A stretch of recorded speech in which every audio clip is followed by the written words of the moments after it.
Dans un ciel calme au-dessus du Canada, le vol 143 d'Air Canada est à un peu plus de la moitié de son parcours entre Montréal et Edmonton, dans la province d'Alberta. Mesdames et messieurs, ici votre officier pilote de ligne. À bord se trouvent 61 passagers et 8 membres d'équipage. La journée est belle et claire, la température est de 24 degrés. Nous sommes le 23 juillet 1983. Ça avance, non? Rick Dion est mécanicien d'entretien d'avion chez Air Canada. J'allais à Edmonton avec ma femme, Pearl, et mon jeune fils, Chris, qui avait 4 ans. Pour nous, c'était le début de 2 semaines de vacances et on était ravis d'embarquer à bord d'un avion tout nouveau. Avec nos compliments. Super, Rob, merci. Tu viens dans le poste de pilotage? C'était mon premier vol sur un nouveau 767, car la compagnie venait d'en acheter plusieurs. Je reviens dans une minute. Ça m'intéressait d'aller dans le poste de pilotage pour voir comment cette nouvelle technologie s'inscrivait dans mon travail. Le commandant de bord s'appelle Bob Pearson.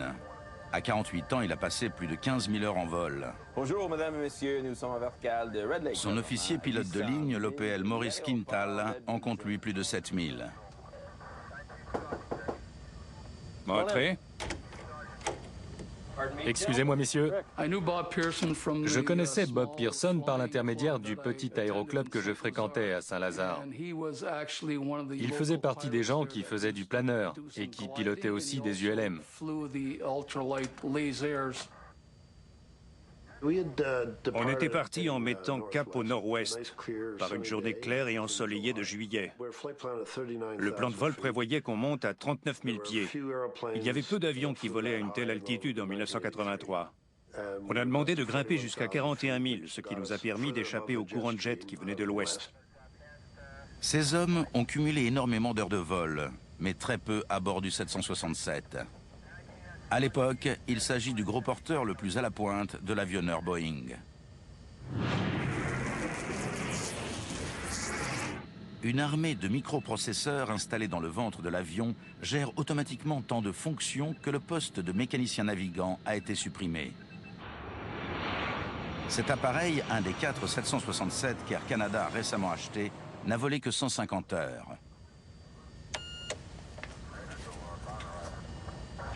Il y a une sacrée différence. Ça oui. Reset et Start sont ici. Le poste de pilotage était différent, dans le sens où les anciens instruments auxquels on était habitué avaient presque tous disparu pour être remplacés par des écrans à tube cathodique, des espèces de petits écrans de télévision. C'était un avion nouveau disposant d'une haute technologie, ce qui entraînait de gros changements, tant pour l'équipage que pour le personnel chargé de la maintenance. C'était un avion nouveau pour le commandant comme pour moi. À l'époque, j'avais 75 heures de vol sur 767, donc j'étais en pleine découverte. Les pilotes et le personnel de maintenance sont donc encore dans une phase de familiarisation avec ce nouvel avion. Le commandant Pearson explique à Rick Dion comment il a géré un petit problème de moteur lors d'un vol précédent. Donc on est redescendu et on a continué. Ça soulève un problème intéressant. Pression carburant? Comment ça se fait? L'alarme signale au pilote une pression dangereusement basse dans une des pompes à combustible. Il y a un problème de pompe. Le 767 a 3 réservoirs de carburéacteurs. 2 dans les ailes, utilisés systématiquement, et un au centre, utilisé uniquement pour les vols long courriers. Des pompes électriques aspirent le carburant dans chaque réservoir pour alimenter les 2 moteurs. Une pression faible peut indiquer simplement qu'une des pompes a besoin d'être réparée, mais elle peut aussi être le signe d'un problème plus grave, comme un manque de carburéacteur. Plus de pompe avant. C'est juste une panne, je vous dis. Mais retentit une nouvelle alarme reliée cette fois à une pompe située côté gauche. Or, le FMC, l'ordinateur de gestion de vol, signale qu'il y a largement assez de carburant pour terminer le voyage. Le 767 est équipé de plusieurs jauges de carburant numériques, mais elles sont inutilisables lors de ce vol. Ces alertes n'ont aucun sens. C'est devenu plus intéressant lorsque le voyant de la 2e pompe s'est allumé, celle reliée au réservoir gauche. Ça semblait franchement anormal que 2 pompes tombent en panne à bord d'un avion tout neuf. Nous avions donc un problème que nous ne comprenions pas. Qu'est-ce que tu en penses? Que tu es peut-être à court de carburant dans le réservoir gauche. Je m'occupais du transfert de combustible et je savais que quand on essaie de vider un réservoir, le voyant s'allume de temps en temps jusqu'à ce que la pompe se réamorce et fonctionne à nouveau normalement. Pour moi, dans ce cas-là, c'était exactement ce qui se passait.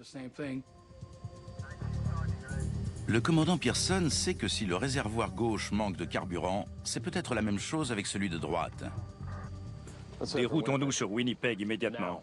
Bob Pearson veut se poser le plus tôt possible au cas où il serait à court de carburéacteur. L'avion est encore à plus de 1100 km de sa destination Edmonton. Et l'aéroport le plus proche de taille suffisante, celui de Winnipeg dans le Manitoba, n'est qu'à 190 km.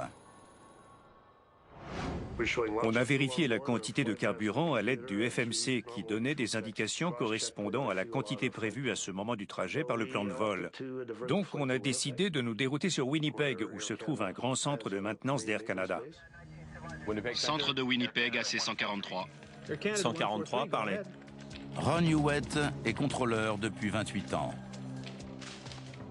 Nous avons un ennui. Nous demandons à rallier directement Winnipeg.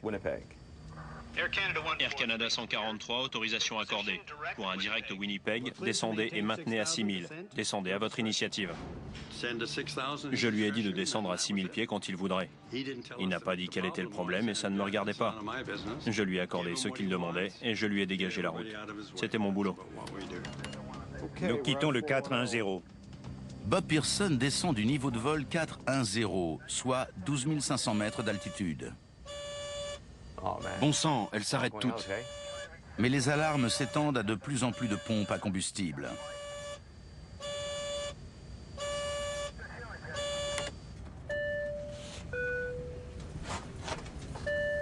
Maurice Quintal demande au PNC, le personnel navigant commercial, de préparer un atterrissage d'urgence. Cabine, nous avons un problème d'alimentation en carburant. Nous nous déroutons vers Winnipeg.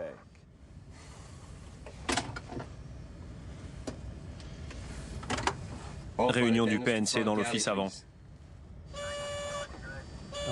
J'espère que ça n'est qu'une fausse alerte.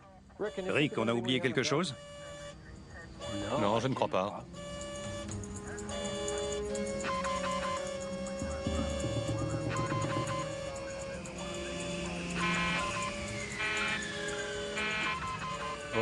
Bon, on a perdu le moteur gauche.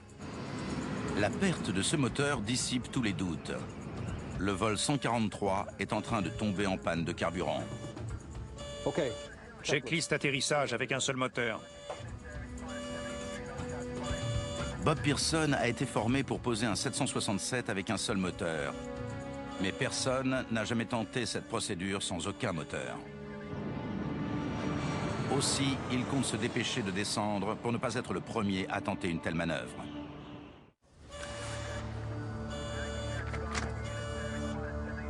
Pendant que Maurice Quintal passe en revue la checklist, le PNC prépare les passagers au pire. Mesdames et messieurs, ici votre chef de cabine. En raison de problèmes mécaniques, nous allons procéder à un atterrissage d'urgence. Veuillez rejoindre votre siège et attacher votre ceinture. Le personnel de bord a été formé pour faire face à ce genre de situation et certains d'entre nous ont déjà commencé à préparer l'avion. J'ignorais totalement, tout comme mes collègues, qu'il s'agissait d'un problème de carburant. Je n'avais pas la moindre idée de la raison pour laquelle on se déroutait sur Winnipeg. Approche et atterrissage, voler à 20 degrés. Compris. Pas de surpassement volé. Pendant qu'il passait la checklist en revue, les voyants de basse pression des pompes côté droit se sont mis à clignoter, comme ceux de gauche. Bob et Maurice s'affairaient sur le premier moteur qui s'était arrêté et ils ne regardaient pas les voyants des pompes à combustible qui étaient juste à la hauteur de mes yeux. C'est pour ça que j'étais le premier à savoir que l'autre moteur allait s'arrêter. C'était quoi?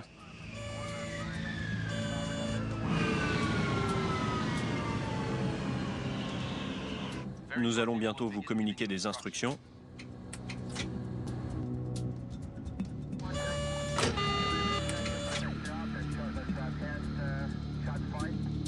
Pourquoi je n'ai plus d'instrument?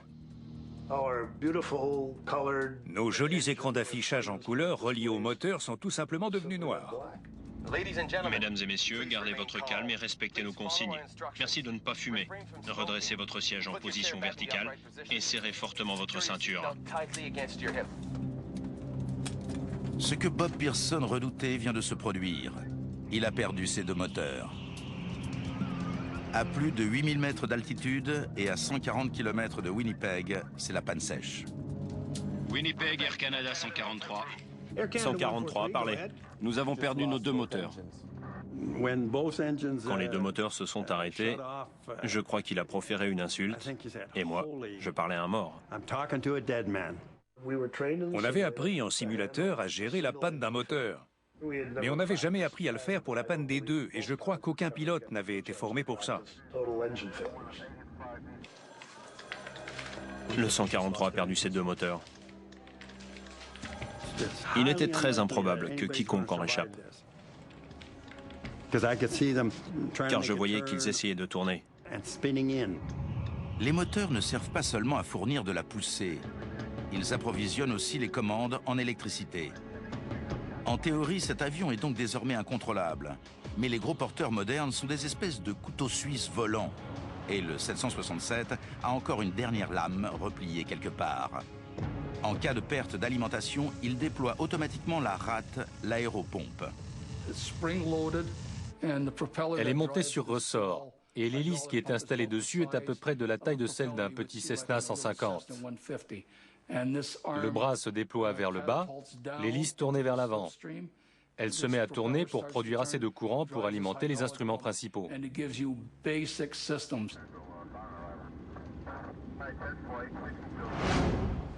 C'est très calme quand on vole sans moteur. Bob Pearson sait que le temps presse.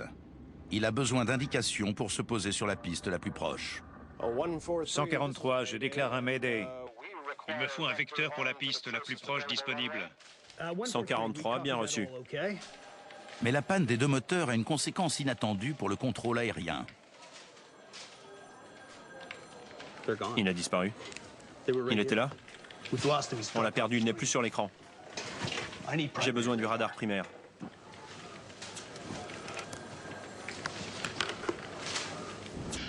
« 143, votre transpondeur n'émet plus. Nous essayons de vous repérer. » Le transpondeur fonctionne avec le radar secondaire. On reçoit un signal de l'avion qui nous permet de l'identifier.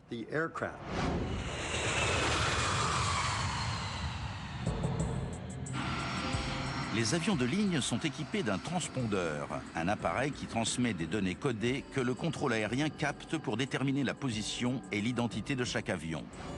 Mais lorsque le vol 143 perd son deuxième moteur, seuls quelques instruments sont alimentés par la rate, et le transpondeur n'en fait pas partie. En conséquence, le 767 disparaît de l'écran. Le vol 143 est à l'est de Winnipeg, mais personne ne sait exactement où, ni à quelle distance.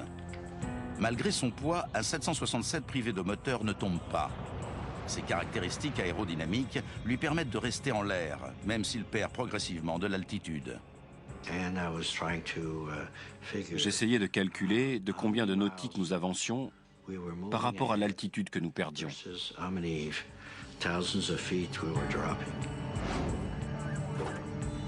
Sauf que Maurice Quintal n'a plus les instruments censés lui fournir les données dont il a besoin. Et depuis qu'il a perdu le signal de l'avion, Ron Hewitt ne peut plus les lui donner.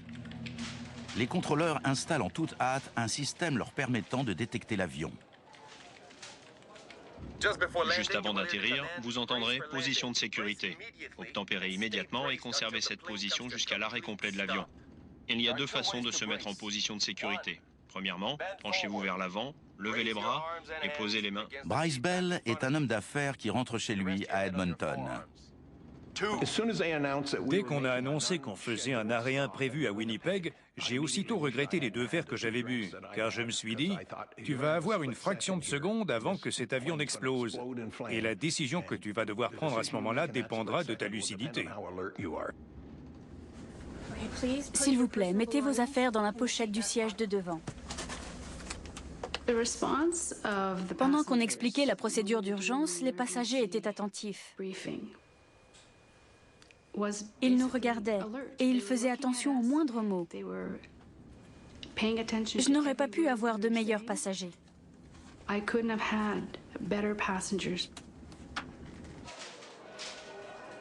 Je crois que c'est lui. Oui, c'est lui. Comme l'équipement de l'époque ne permet pas de voir le vol 143, les contrôleurs utilisent le radar à l'ancienne, qui n'a pas besoin d'un transpondeur pour repérer les avions. J'ai dû allumer le radar classique à réflexion qui est nettement moins efficace. On ne s'en sert pas à moins d'y être obligé. Je l'ai. 65 nautiques de Winnipeg, 45 de Gimli. 143, vous êtes à 65 nautiques de Winnipeg et environ à 45 de Gimli. Pour la première fois depuis la perte du deuxième moteur, les pilotes savent quelle distance ils doivent encore parcourir. On devrait atteindre Winnipeg. Mais Maurice Quintal penche plutôt pour Gimli. Dans cette ville du Manitoba se trouve une base aérienne désaffectée et elle est à une quarantaine de kilomètres de moins que Winnipeg. Coup de chance, Maurice Quintal a servi sur cette base quand il était dans l'armée et il la connaît bien. 45 nautiques pour Gimli et la piste est longue. Y a-t-il des services d'urgence à Gimli? Négatif. Il y a une piste disponible, je crois, et pas de tour de contrôle. On n'a aucun renseignement. Bob Pearson doit envisager la possibilité d'un crash. S'il a la moindre chance de rallier Winnipeg, où les secours disposent de tout l'équipement nécessaire, il sait qu'il doit essayer. Dans ce cas, nous préférerions Winnipeg. Bien, 143, poursuivez sur ce cap.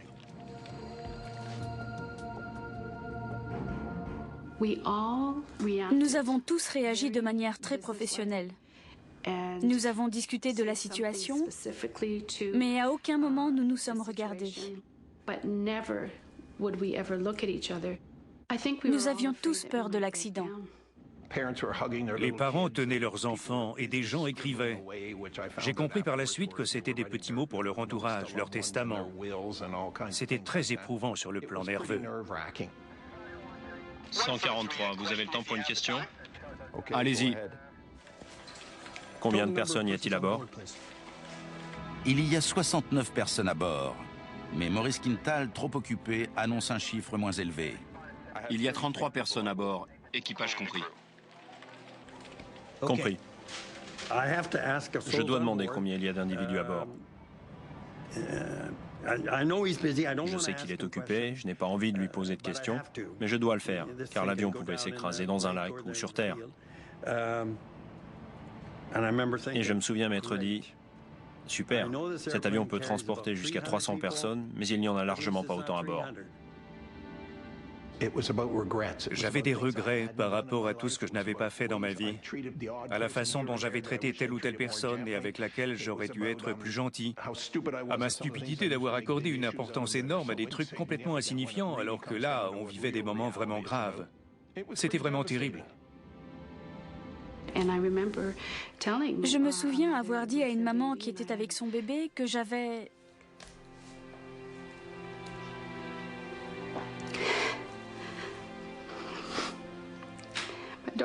une fille, Victoria. J'ai dit à cette dame que tout se passerait bien. Je l'ai fait et j'étais très fière de moi, de pouvoir être aussi franche vis-à-vis d'elle. Je lui ai dit que tout irait bien en la regardant dans les yeux. On est à quelle distance de la piste? À 35, non, correction, 39 nautiques de Winnipeg. Reçu. Les contrôleurs visualisant l'avion, ils fournissent à Maurice Quintal les renseignements dont il a besoin pour savoir s'il est possible de planer jusqu'à Winnipeg. Quelle est votre altitude? 8500 pieds. Et 1500 pieds. À environ 2600 mètres d'altitude, le commandant Pearson voit leur destination. Winnipeg est à moins de 35 000 nautiques. Visuel. Mais Maurice Quintal a une mauvaise nouvelle. Bob. Maurice surveillait calmement la distance qu'on parcourait et notre altitude grâce aux données transmises par le contrôle aérien de Winnipeg.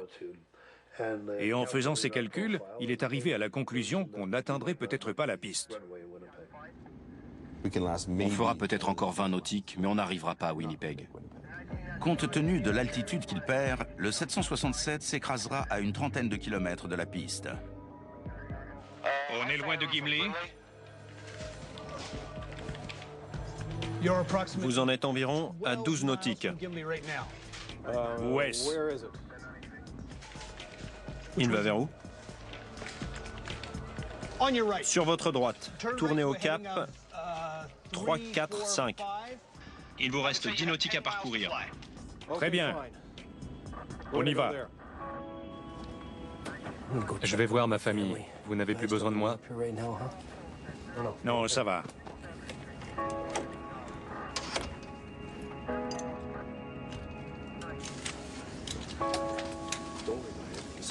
Ils ont la situation en main. Serrez bien vos ceintures.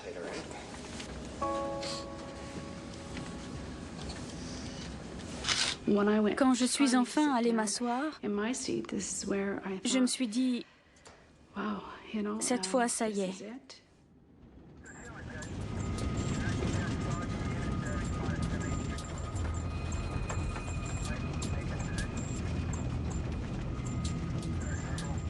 Sors le train. Compris. L'OPL abaisse les trains d'atterrissage. En l'absence de toute puissance hydraulique, Maurice Quintal utilise tout simplement la gravité. Leur poids suffit à les faire sortir. Les deux trains principaux étant lourds, ils se déploient et se verrouillent aussitôt, comme le confirment deux voyants verts. Mais le train avant, plus léger, ne se verrouille pas. On a bien entendu les trains principaux descendre et se verrouiller, mais je ne savais pas que le train avant n'était pas verrouillé. C'était à la dernière minute. Et s'il y a quelque chose qu'on ne peut pas contrôler à ce moment-là, on ne le mentionne pas. Le plus important, c'était d'atteindre la piste. Atterrissage 5 nautiques. Reçu. Aérodrome en visuel. À 9 km de Gimli, Bob Pearson et Maurice Quintal découvrent la piste sur laquelle ils doivent atterrir. Mais un nouveau problème surgit. On est trop haut. On va descendre trop brutalement et trop vite. Oui, je sais. Bob Pearson est presque à la hauteur de la piste, mais son altitude est trop élevée. S'il respecte la vitesse descensionnelle, il va dépasser la piste. Mais s'il réduit son altitude trop rapidement, l'avion va prendre de la vitesse et il ne pourra pas s'arrêter avant le bout de la piste. Lors d'une approche normale, les becs de bord d'attaque et les volets de bord de fuite permettent de décélérer en toute sécurité. Mais on ne pouvait pas les faire fonctionner puisqu'ils n'étaient plus alimentés par le système hydraulique. Je me demandais ce qu'on allait bien pouvoir faire. On en a parlé et on a envisagé deux possibilités. La première consistait à faire un tour complet pour réduire l'altitude. Mais ça allait prendre environ 3 minutes et on avait déjà une vitesse descensionnelle de 2500 pieds minute. À 900 mètres d'altitude, l'avion est trop bas pour effectuer un tour complet. Il percutera le sol avant d'être revenu à l'aplomb de la piste. C'est pourquoi Bob Pearson choisit la deuxième solution. Bon, je vais déraper. Il décide d'effectuer une manœuvre appelée dérapage. C'est quasiment du jamais vu pour un avion de ligne. Mais les pilotes de planeurs y ont parfois recours.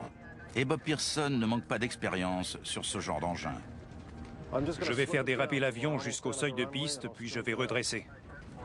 Très bien. Pour se mettre en dérapage, il faut que les commandes soient croisées.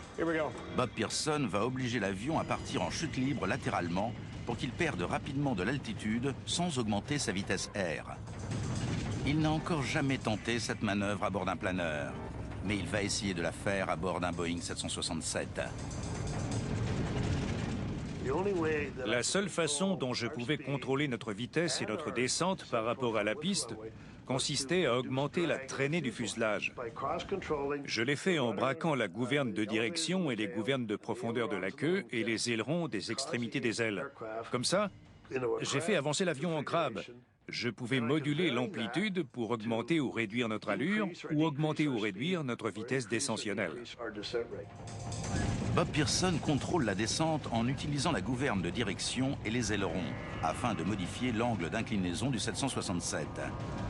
Il dirige les ailes dans une direction en faisant tourner l'avion dans le sens opposé, c'est-à-dire qu'il vole en crabe. Tandis que le vol 143 s'approche du sol, Maurice Quintal découvre une chose à laquelle il ne s'attendait pas. La piste sur laquelle il s'était entraîné 15 ans plus tôt n'est plus une piste d'aviation.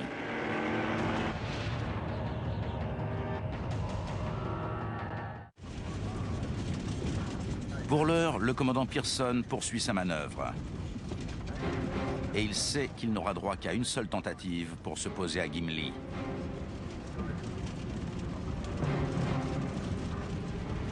Il continue de tourner son volant vers la gauche et les gouvernes vers la droite pour faire déraper l'avion.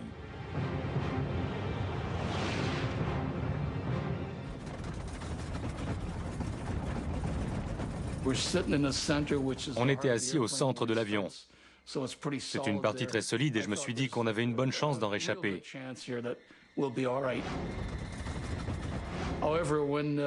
Mais quand il a commencé à déraper, ça a tout changé.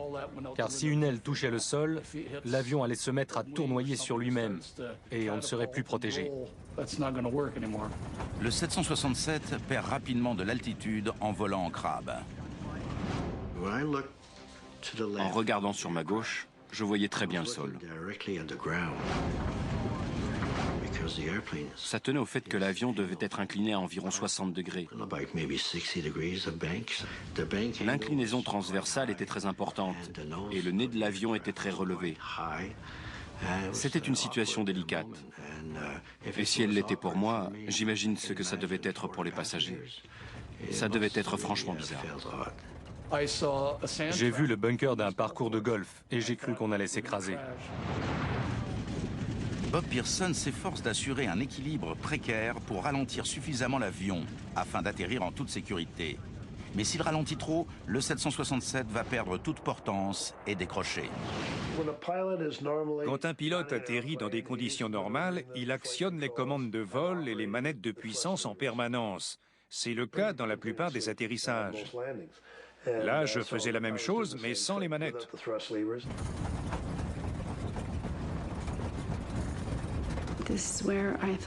À ce moment-là, j'ai pensé à ma fille, Victoria, qui était seule avec mon mari, à la façon dont il allait devoir s'occuper d'elle et à la façon dont elle allait s'en sortir sans sa maman. Pendant son approche, Bob Pearson se concentre sur le seuil de piste. J'avais une visibilité comme je n'en avais encore jamais eu. Tout ce qui comptait, c'était notre vitesse et notre approche du seuil de piste. Mais à quelques dizaines de mètres du sol, Maurice Quintal découvre qu'ils ne sont pas sortis de l'auberge. La piste de Gimli a été transformée. C'est toujours une piste, mais pour les courses de dragster. Et ce samedi, jour de course, les badauds sont venus en nombre. Les courses sont terminées. Mais les membres d'un club automobile de Winnipeg et leurs familles sont toujours là. Ils campent pendant le week-end.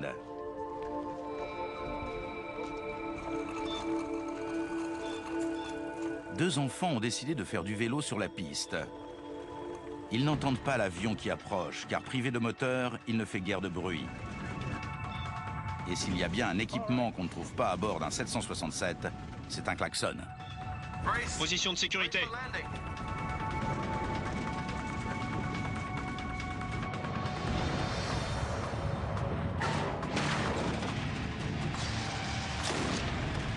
Le nez a percuté bruyamment la piste, comme un fusil de chasse qui tire juste à côté de vous.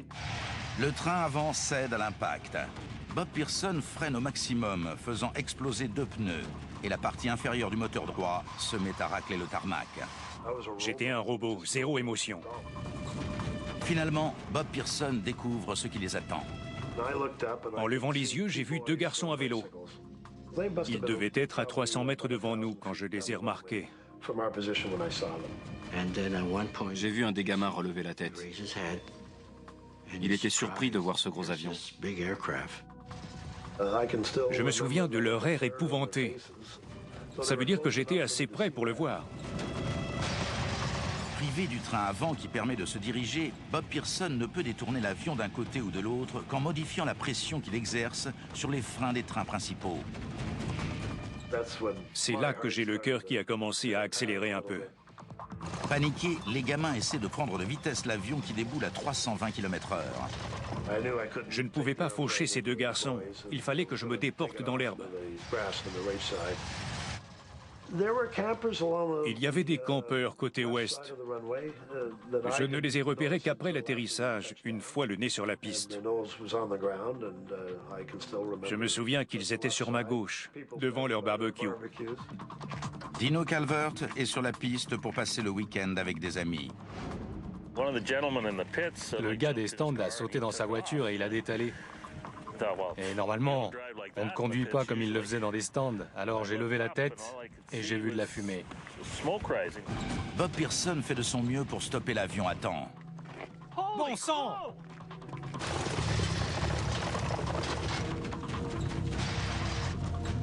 Le 767 percute un rail de sécurité dressé au milieu de la piste. Ça fume, Bob.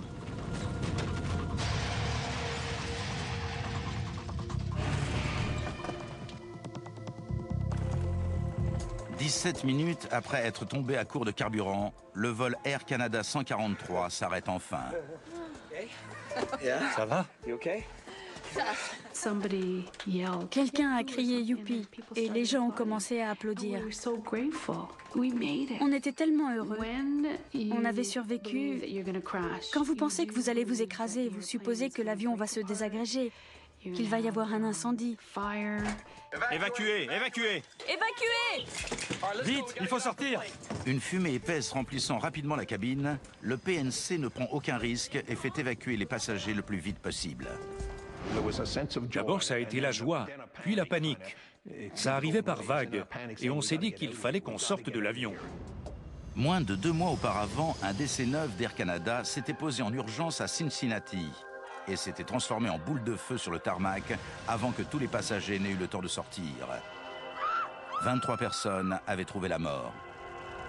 L'équipage et les passagers du vol 143 veulent échapper à un tel sort.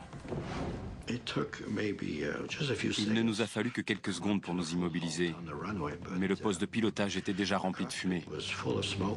Checklist, évacuation des passagers. Checklist évacuation. Coupure carburant. Coupé. Pressurisation cabine. Coupé. Coupure électricité. Coupé. Checklist terminée. Sortons.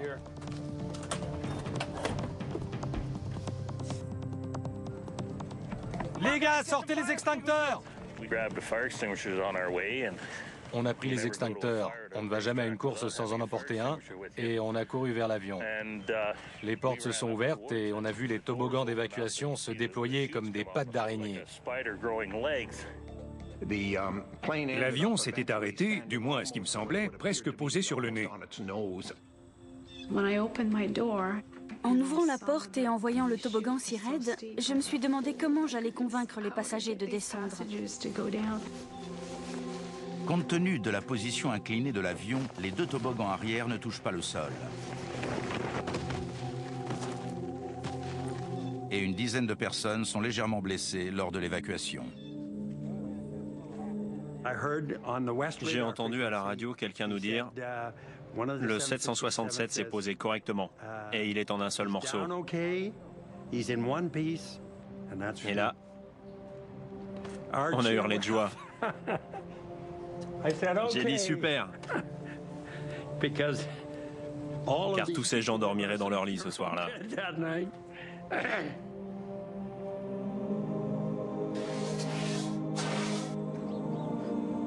Mais le nez de l'avion fume encore beaucoup.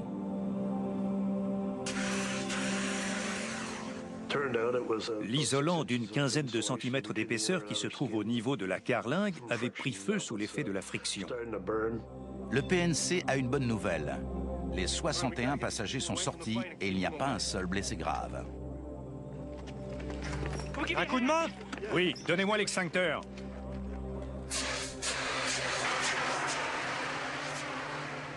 Bob Pearson a réussi un exploit sans précédent. Il a posé un 767 sans moteur en planant depuis une altitude d'environ 8000 mètres.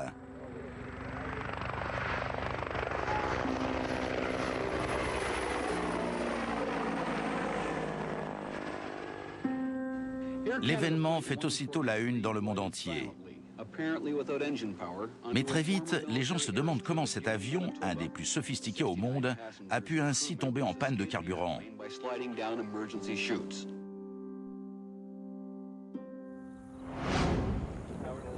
Dès le lendemain, l'enquête commence. Bill Taylor et Diane Rochelot du BST, le Bureau de la sécurité des transports, sont parmi les premiers à arriver sur les lieux. J'étais une jeune ingénieure en mécanique. Je travaillais depuis un an pour le BST Aviation. C'était ma première enquête sur le terrain. C'était passionnant, nouveau et c'était sur un avion important. Une fois qu'on s'est penché sur l'indicateur de jauge de combustible, j'ai laissé Diane s'occuper du système informatique. De son côté, Bill Taylor doit tout d'abord vérifier ce que tout le monde lui affirme, à savoir que les réservoirs sont vides. Le technicien y récupère effectivement moins de 77 litres, alors que l'avion peut en embarquer environ 91 000. Ça revient à mettre 5 cuillerées de carburant dans une berline de taille moyenne. Ensuite, Bill Taylor cherche une fuite éventuelle. J'ai vérifié s'il y avait eu une fuite. Je suis même allé dans ce qu'on appelle le logement étanche de l'avion. Comme je suis un peu claustrophobe, ça ne m'enthousiasmait guère. Mais j'y suis descendu et j'ai constaté avec une lampe torche qu'il n'y avait aucune trace de fuite à cet endroit.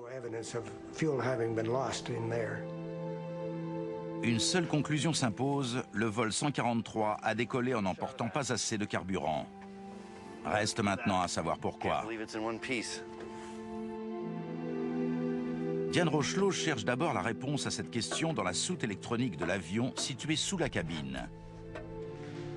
Le 767 était un avion dernier cri, doté de beaucoup de systèmes informatisés. En 1982, ces produits arrivaient à toute vitesse sur le marché, et ils étaient d'un genre nouveau. Diane Rochelot confirme qu'une unité informatisée, le processeur de la jauge de combustible numérique, ne fonctionnait pas correctement. En l'absence de pièces de rechange à Montréal, il n'avait pas pu être remplacé. L'enquêtrice l'emmène pour qu'il soit testé. Il avait été décidé que le processeur de la jauge de carburant serait emporté pour être testé chez le fabricant, Honeywell à Indianapolis. On m'a chargé de m'en occuper. On a effectué tous les essais et on a constaté qu'il y avait un problème de fonctionnement. Pendant les essais, on est allé de plus en plus en profondeur et on a découvert qu'un des circuits, une bobine d'induction, une pièce de très petite taille, avait été encapsulée chez le fabricant. Ça veut dire qu'elle avait été enrobée de plastique et que par conséquent, on ne pouvait plus la voir. Mais après avoir enlevé le plastique, on a constaté que la soudure n'avait pas été faite correctement et que c'était à l'origine du mauvais fonctionnement. La pièce défectueuse explique pourquoi Bob Pearson et Maurice Quintal n'avaient pas de jauge, mais pas pourquoi il n'y avait pas assez de carburant. Qui plus est, les instruments défectueux avaient été correctement signalés. Les techniciens au sol n'en avaient donc pas tenu compte lors de l'avitaillement, et les enquêteurs constatent qu'ils ont bien effectué une vérification manuelle avant le décollage. Qu'avez-vous fait après ? On a fait une vérification manuelle des deux réservoirs et on a pompé assez de carburant pour le voyage. Le vol 143 aurait donc dû décoller avec suffisamment de carburant. Merci. Ça nous aide.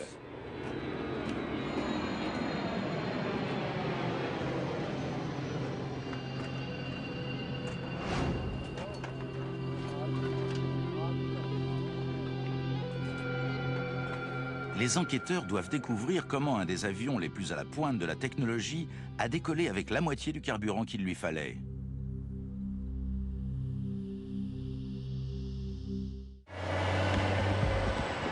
En effet, compte tenu de la panne des jauges, le contenu des réservoirs a bien été vérifié manuellement. Et le carburant nécessaire pour aller jusqu'à Edmonton a bien été pompé dans les réservoirs.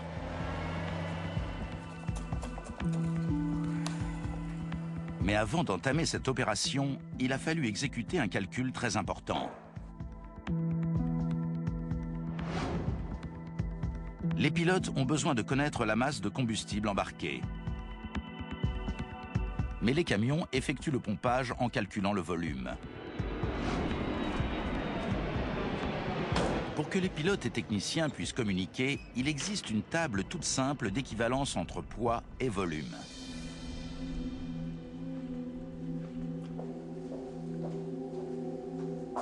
Merci.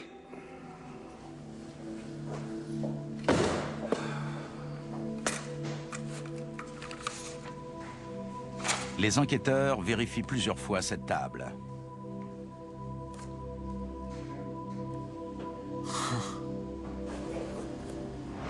Et les fiches de carburant du jour de l'accident leur donnent la réponse qu'ils cherchent.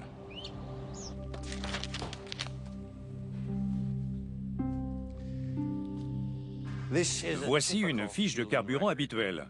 Les enquêteurs examinent les calculs faits pour le vol 143. Et voici ceux du vol 143. Il s'avère qu'ils sont tout sauf limpides. Le document indique clairement la quantité de carburant des réservoirs gauche et droit. Mais deux chiffres attirent l'attention des enquêteurs.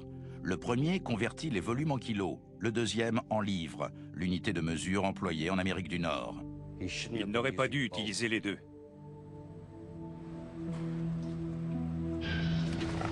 Avez-vous converti en livres ou en kilos? En livres? En kilos.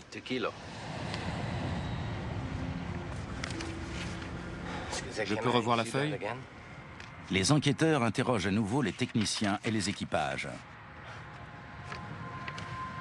Je ne sais plus ce que j'ai fait.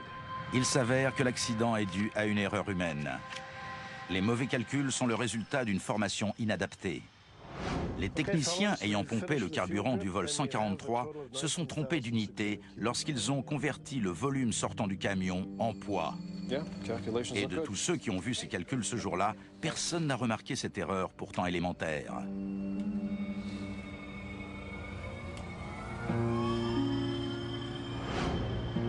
En 1988, les équipes au sol canadiennes avaient pour habitude de convertir les volumes en livres.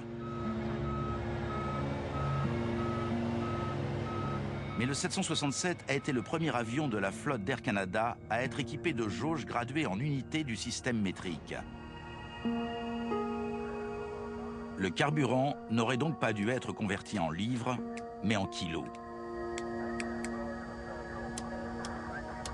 Le vol 143 avait besoin de 22 300 kilos de carburéacteur. Mais les pilotes et les techniciens l'ont laissé décoller avec 22 300 livres. Et une livre pesant environ 500 grammes, le 767 n'avait que la moitié du carburant dont il avait besoin. C'est ce qui explique pourquoi le FMC indiquait au commandant de bord qu'il avait largement assez de carburant. Bob Pearson n'avait pas entré la bonne quantité.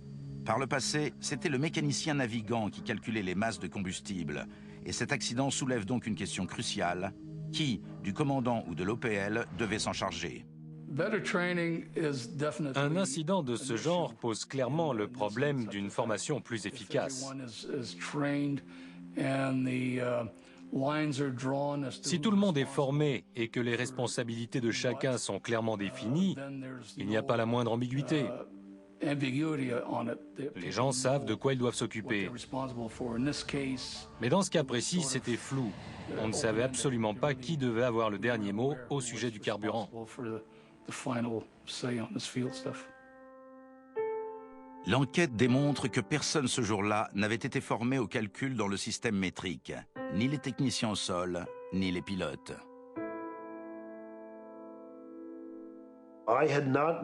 Ni les autres ni moi n'avions reçu de formation pour faire ce genre de calcul. L'ordinateur qui a remplacé le mécanicien navigant était en panne et personne ne savait qui devait faire son travail. En fait, il manquait quelqu'un à bord. L'objectif était d'éviter la répétition d'un événement similaire, d'autant que nous avons trouvé d'autres systèmes qui étaient soit défectueux, soit susceptibles de poser des problèmes par la suite. C'est ce genre de récurrence qu'on cherche à éviter.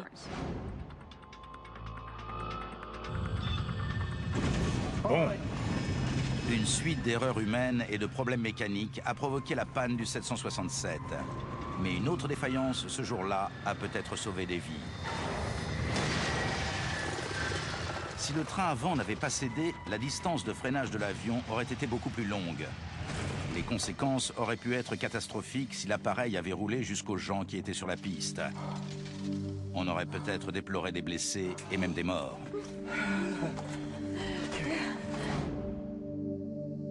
Bob Pearson et Maurice Quintal ont été déclarés partiellement responsables de l'accident. L'enquête a obligé Air Canada à revoir la formation de son personnel navigant et de ses techniciens au sol en matière de conversion dans le système métrique. Elle a également obligé la compagnie à stocker plus de pièces de rechange, comme les processeurs de jauge de carburant. Rick Dion a pris sa retraite en 2003 après une longue carrière de responsable de contrôle de maintenance chez Air Canada. L'OPL Maurice Quintal a été promu commandant de bord en 1989. Le commandant Bob Pearson a piloté pendant encore 10 ans chez Air Canada, mais les événements de Gimli ont été un tournant dans sa carrière. Cette expérience m'a marqué. Elle m'a principalement permis de me détendre et elle m'a donné le sentiment que malgré une formation longue et pointue, il y a toujours un doute qui subsiste quant à la façon dont on va se débrouiller dans un moment crucial. Après cet événement, j'ai acquis la sensation que tant que l'avion restait en un seul morceau, j'étais capable de le poser en toute sécurité. En fait, cette expérience m'a apporté de la sérénité. On sait que dans une situation tendue, on peut réagir. Avant, on ne le sait pas. On espère être en mesure de le faire parce qu'on s'entraîne pour ça, mais on ne peut pas le savoir. Vu ce qu'ils ont eu à affronter, ils s'en sont magnifiquement sortis. Ça a été démontré. Dans un simulateur de Vancouver, dans les mêmes circonstances, tous les équipages qui ont essayé se sont écrasés. Le plus important, ça a peut-être été la prise de conscience. Lorsqu'on met en place quelque chose de nouveau, il faut y porter une attention particulière et prévoir une formation propre à cette nouveauté. Les gens doivent savoir à quoi ils ont affaire. Une fois qu'on a été au sol et que l'avion était toujours intact, je me suis dit, j'ai droit à une nouvelle chance de voler. Après une tragédie comme celle-ci, on se sent vraiment libre. De ce point de vue-là, Gimli, j'ai du mal à le dire, Gimli est peut-être ce qui m'est arrivé de mieux après avoir rencontré ma merveilleuse épouse. 2 jours après l'atterrissage en catastrophe à Gimli, le 767 d'Air Canada redécolle pour Winnipeg pour être réparé. Un quart de siècle plus tard, cet avion est toujours en service. Et il a conservé le surnom que Bob Pearson lui a trouvé, le planeur de Gimli.